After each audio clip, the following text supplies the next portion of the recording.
Sultan 1. Murat Hüdavendigar'ın Rumeli'deki fütuhatının ve Edirne'yi fethinin ardından büyük bir Haçlı ordusu toplanarak Osmanlı üzerine saldırmıştı. Kimi kaynaklarda 40 bin, kimi kaynaklarda 60 bin mevcudu olan bu orduyu karşılamak üzere 4 bin neferle yola çıkan Hacı İlbey, bu Haçlıları bir gece zil zurna sarhoş oldukları bir anda ani bir baskın yaparak yok etmişti.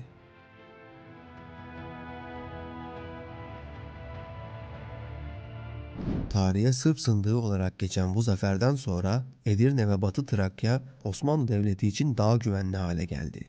Meriç Nehri Osmanlı kontrolüne geçti. Balkanlardaki Macar üstünlüğü kırıldı. Bulgaristan vergiye bağlandı.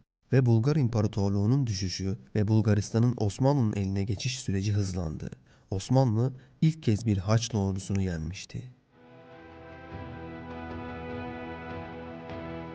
Bununla birlikte bu savaş Sırplarda bir intikam duygusu uyandırmıştı.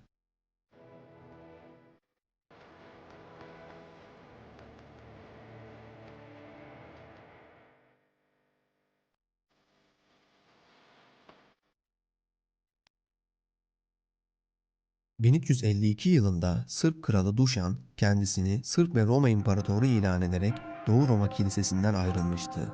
Hatta Doğu Roma İmparatoru Ioannis Palaiologos bile Osmanlı himayesine girdiği halde imzaladığı anlaşmaya aykırı olarak müttefik arayışından vazgeçmemiş, 1369 senesinde Papa'yı ziyaret ederek Osmanlılara karşı desteğini almak için resmen Katolik mezhebini kabul etmişti.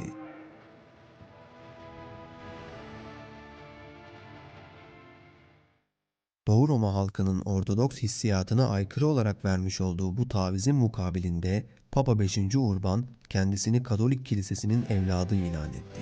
İmparator Ioannis, Papa'nın tavsiyesi üzerine Fransa ve Macaristan'ı ziyaret etmiş fakat ülkesine eli boş bir şekilde dönmek zorunda kalmıştı.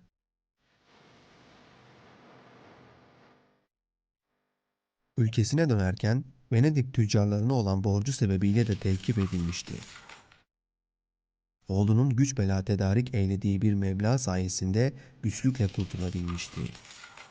Maruz kaldığı bu zillet ve hezimete rağmen Osmanlı aleyhine faaliyetlere devam eden Ioannis Palaiologos, Sırp kralının 3 oğlu arasında parçalanan Sırbistan'ı yeniden Ortodoks kilisesine bağlamaya muvaffak olmuştu. Ardından Kuzey Sırbistan ve Makedonya'ya hakim olan 3 kardeş Sırp hükümdarı Uliyeşa, Vukaşin ve Vayko'yu ikna ederek Edirne üzerine saldırmaya ikna etti.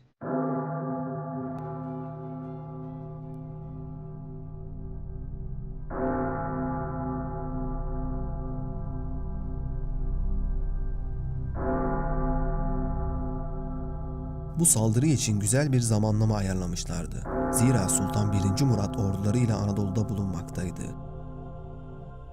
Edirne, Lala Şahin Paşa'ya emanetti. Lakin emrinde çok az askeri mevcuttu.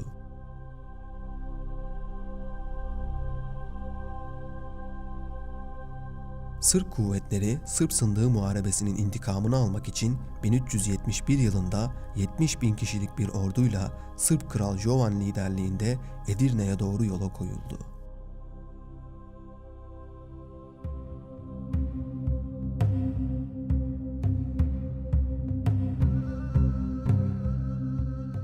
Haberler Lala Şahin Paşa'ya ulaştı.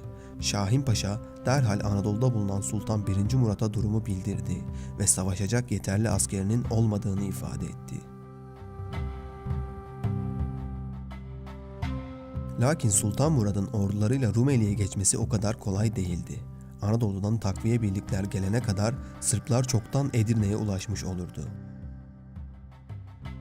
Bunun üzerine Lala Şahin Paşa yanına aldığı 800 neferiyle birlikte bir keşif yolculuğuna çıktı. 800 kişilik bu Akıncı ordusu Sırpları takip etmekteydi.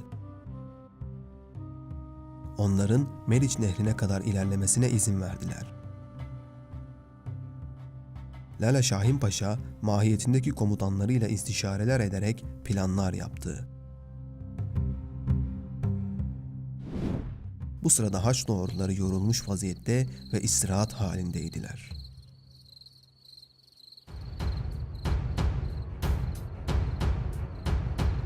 Gecenin zifiri karanlığında Lala Şahin ve ordusu davullar çalmaya başladı ve dört bir yandan hücuma geçtiler. Haçlı ordusu dört bir taraftan gelen davul sesleriyle şaşkına döndü.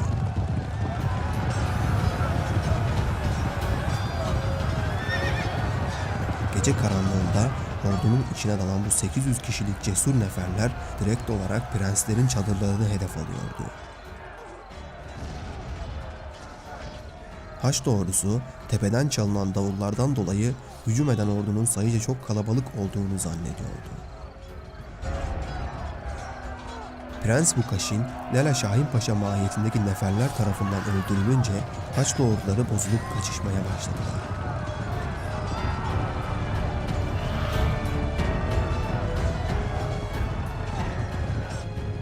Gece karanlığında Meriç Nehri'ni aşmaya çalışırken çoğu asker boğularak nehirde ölüyordu.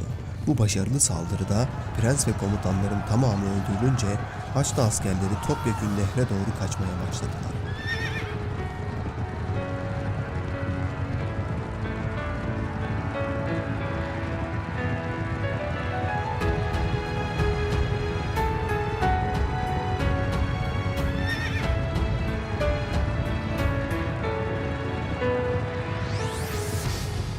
Sabah olduğunda Meriç Nehri'nin rengi ölü Sırp askerlerinin kanlarından kırmızıya dönüşmüştü. Bu zaferden sonra Makedonya'nın kapıları Osmanlı'ya açılmıştı. Makedonya'daki Sırp prensleri Bulgar kralı ve Bizans imparatoru Osmanlı hakimiyetini tanıdılar. Bütün Makedonya'yı ele geçiren Osmanlılar sadece Sırbistan içlerine değil, Arnavutluk, Bosna ve Dalmaçya sahillerinden Yunan Yarımadası'nda Atik bölgesine kadar akınlarını genişletmek imkanı buldular.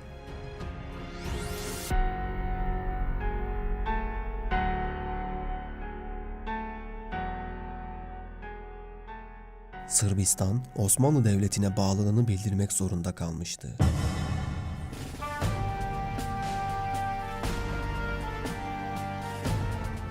Lakin 1. Murad'ın Rumeli'deki fütuhatının gayesi sömürge elde etmek değil, buraları vatan yapmaktı.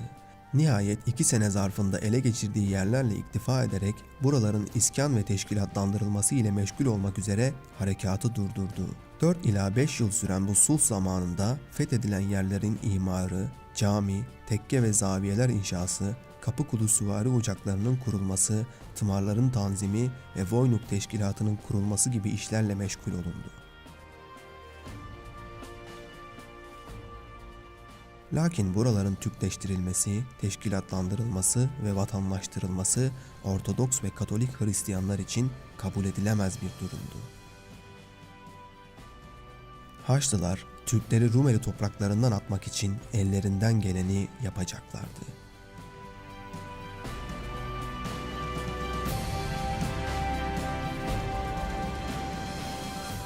Videomuza sponsor olduğu için World of Tanks'a teşekkür ediyoruz. Unutmayın, açıklamadaki linkten oyunu ücretsiz olarak indirerek hem kanalımıza destek olabilir hem de oyunu test edebilirsiniz.